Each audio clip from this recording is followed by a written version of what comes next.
Technology biotechnology चॅप्टरचं नाव आहे biotechnology.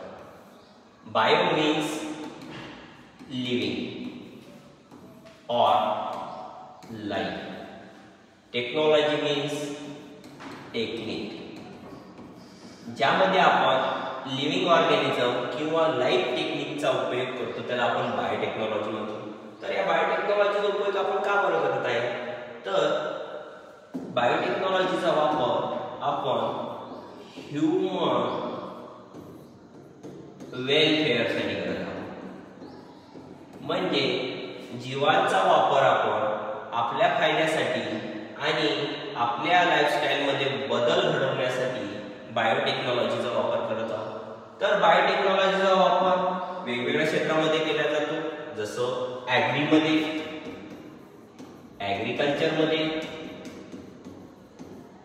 जसं पूर्वीच्या काळी वेगवेगळ्या प्लांट्सला इन्सेक्ट डिसीज व्हायच्या, पण बायोटेक्नॉलॉजीचा वापर जेव्हापासून सुरू केला तेव्हापासून जे इन्सेक्ट त्या प्लांटला डॅमेज करत होते त्याचं प्रमाण कमी झालं. म्हणजे अशा टाईपच्या प्रजाती आपण तयार केल्या, अशा टाईपचे प्लांट्स आपण डेव्हलप केले की जे प्लांट्स त्या इन्सेक्टला रेजिस्ट करतात. म्हणजे आपण असे प्लांट डेव्हलप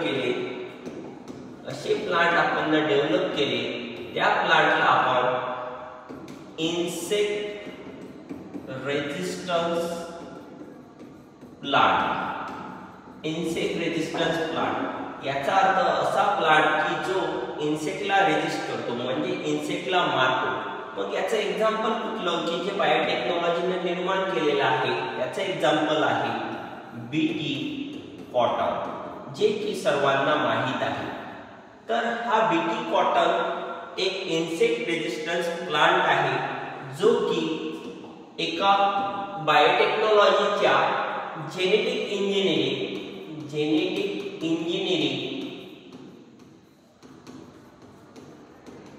न बनवलेला आहे.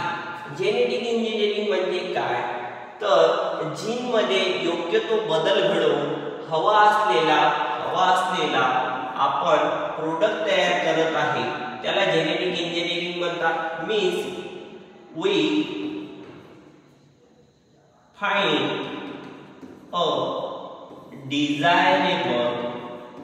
Desirable product.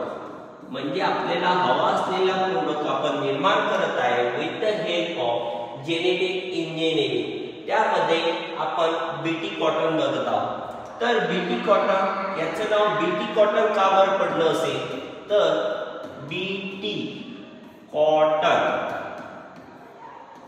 तर बीटीचा अर्थ होतो बॅसिलस थुरिंजिनेसिस.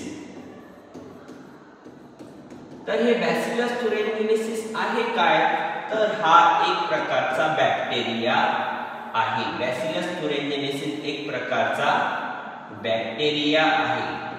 या बॅक्टेरियाची एक ॲबिलिटी आहे की तो स्वतःच्या बॉडीमध्ये असे काही प्रोटीन बनवतो, असे काही एन्झाईम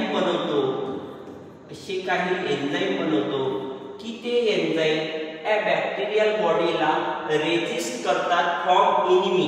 म्हणजे या बॅक्टेरियाला हार्म करण्यासाठी आलेले छोटे छोटे बॅक्टेरिया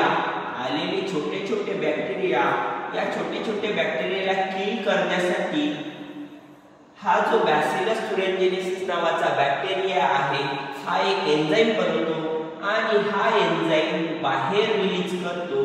त्या रिलीज केल्यानंतर या बॅक्टेरियाला अटॅक करणारे जे बाहेरचे बॅक्टेरिया आलेले आहेत, हार्मफुल बॅक्टेरिया आलेले आहेत, ते हार्मफुल बॅक्टेरिया किल केल्या जातात. याचाच फायदा आपल्या सायंटिस्ट लोकांनी घेतला आणि या बॅसिलस थुरिंजिनेसिस नावाच्या बॅक्टेरिया मधला असा जीन शोधून काढला की जो जीन बाहेरून येणाऱ्या कुठल्याही मायक्रो ऑर्गॅनिझमला किंवा कुठल्याही एनिमीला किल करू शकतो. आणि तो जीन बॅसिलस थुरिंजिनेसिस या बॅक्टेरियाच्या बॉडीतून आपण बाहेर काढला. म्हणजे आपण तो जीन आयसोलेट केला, तो जीन आपण आयसोलेट केला, gene isolate from bacillus thuringiensis. आणि हा काढलेला जीन आपण त्या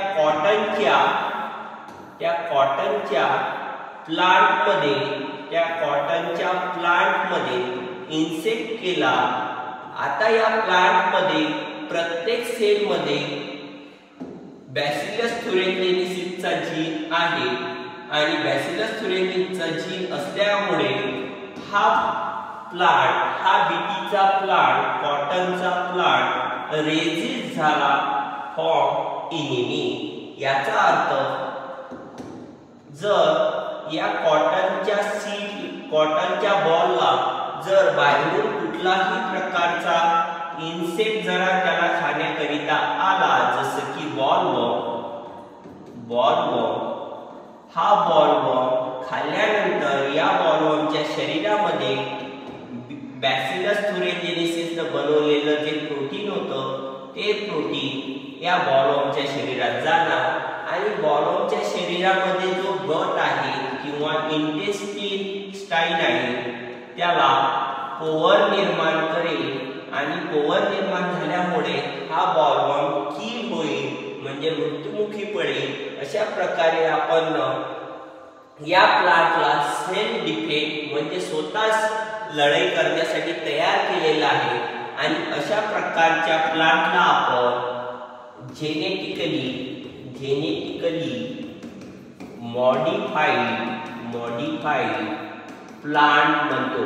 म्हणजे तुमचा बीटी कॉटन हा एक प्रकारचा जेनेटिकली मॉडिफाईड प्लांट आहे।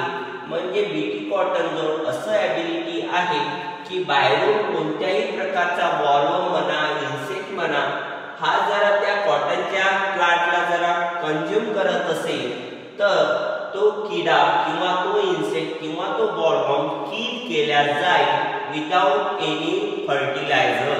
म्हणजे इन्सेक्टिसाइड, पेस्टिसाइड कशाचा वापर न करता आपण या प्लांटला स्वतः सेल्फ डिफेन्स बनवू शकतो।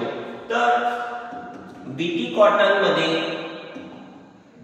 कॉटनमध्ये आपण कुठल्या प्रकारचा जीन वापरलेला आहे तर BT cotton means mode of action bacillus thuringiensis serve as a important reservoir of cry toxin and cry gene. म्हणजे या बॅक्टेरियाच्या बॉडीमधून आपण एक जीन आयसोलेट केलेला आहे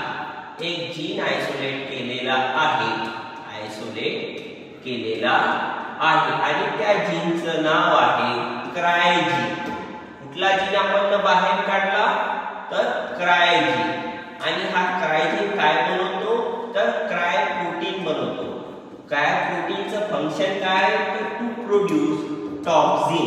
याचा अर्थ क्राय प्रोटीन टॉक्सिन बनवतो आणि ते टॉक्सिन आपण या प्लांट मध्ये यूज केलेला आहे। बीटीच्या प्लांट मध्ये ते टॉक्सिन यूज केलेलं आहे आणि ते टॉक्सिन या बॉलवर्मच्या गटमध्ये पोवर निर्माण करून त्या बॉलवर्मला किल करतो। अशा प्रकारे आपण genetically modified plant BT cotton बघितलेलं आहे आणि बीटी कॉटन हे नाव बीटी याचा अर्थ बॅसिलस थुरिनजेनेसिस। तर आज आपण नीटचा एक कन्सेप्ट क्लिअर केलेला आहे। धन्यवाद।